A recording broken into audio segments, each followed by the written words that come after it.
സ്വന്തം നിലനിൽപ്പിന് വേണ്ടി സ്വന്തം രാജ്യത്തെ പോലും നാണം കെടുത്തിക്കൊണ്ട് അന്യരാജ്യങ്ങളെ വെറുപ്പിച്ച ഒരു ഭരണാധികാരി അതായിരുന്നു ജസ്റ്റിൻ ട്രൂഡോ.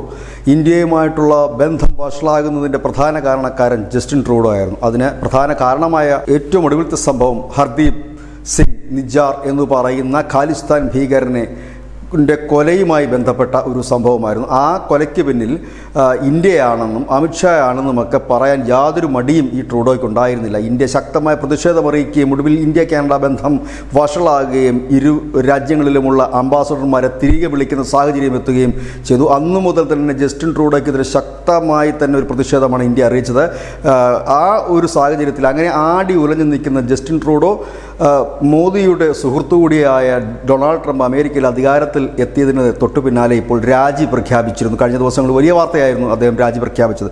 ആ രാജി പ്രഖ്യാപിച്ചതിന് തൊട്ടു പിന്നാലെ കാനഡ അവരുടെ നിലപാട് മാറ്റുന്നു, അവർക്കുണ്ടായ ക്ഷീണം മാറ്റാൻ തീരുമാനിച്ചിരിക്കുന്നു എന്ന് വേണം നമ്മൾ കരുതാനായിട്ട്. ഈ നിജാറിൻ്റെ കൊലപാതകവുമായി 4 ഇന്ത്യക്കാരെ കാനഡ അറസ്റ്റ് ചെയ്തിരുന്നു. ആ 4 ഇന്ത്യക്കാർ 2024 മെയ് മാസം മുതൽ ജയിലിലായിരുന്നു കാനഡയുടെ. അവർക്ക് ഇപ്പോൾ കാനഡ കോടതി ജാമ്യം അനുവദിച്ചിരിക്കുന്നു.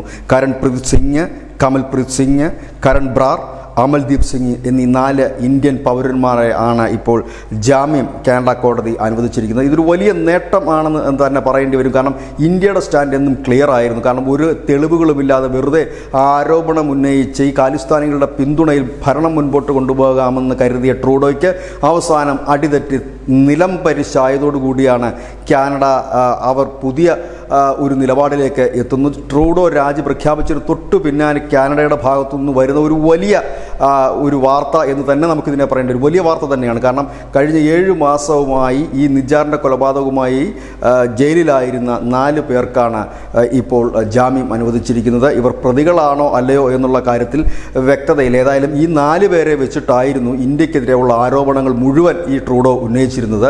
ഈ 4 പേർ പറഞ്ഞിരുന്നു ഈ ഇന്ത്യൻ എംബസിയിൽ നിന്നുള്ള സഹായം ലഭിച്ചിരുന്നു. ഇന്ത്യൻ എംബസിയും റഷ്യയുടെ ചാരസംഘടനയും ചേർന്നിട്ടാണ് ഇതിൽ പ്ലാൻ ചെയ്തത്. റോയാണ് ഇത് നടപ്പാക്കിയതെന്നൊക്കെ പറയുന്നത് ഈ 4 പേരെ വെച്ചിട്ടായിരുന്നു. ഏതായാലും ഈ 4 പേർക്ക് ജാമ്യം കിട്ടിയപ്പോൾ ഒരുപക്ഷെ ഏറ്റവും കൂടുതൽ ചിരിക്കുന്നത് നരേന്ദ്രമോദി തന്നെയായിരിക്കും. കാരണം അടിസ്ഥാനരഹിതമായ ആരോപണം കോടതിക്കും ബോധ്യമായി കാണണം. ഇല്ല എങ്കിൽ ഇത്രയും വലിയ ഒരു ലോകത്ത് മുഴുവൻ വലിയൊരു ചർച്ചയായി മാറിയ ട്രൂഡോയുടെ ഈ ആരോപണങ്ങൾ പൊള്ളയാണ് എന്ന് തെളിയിക്കുന്നതിൻ്റെ ഒരു തെളിവായി വേണമെങ്കിൽ നമുക്ക് ഇതിനെ കരുതാൻ കഴിയും. News desk news India Malayalam.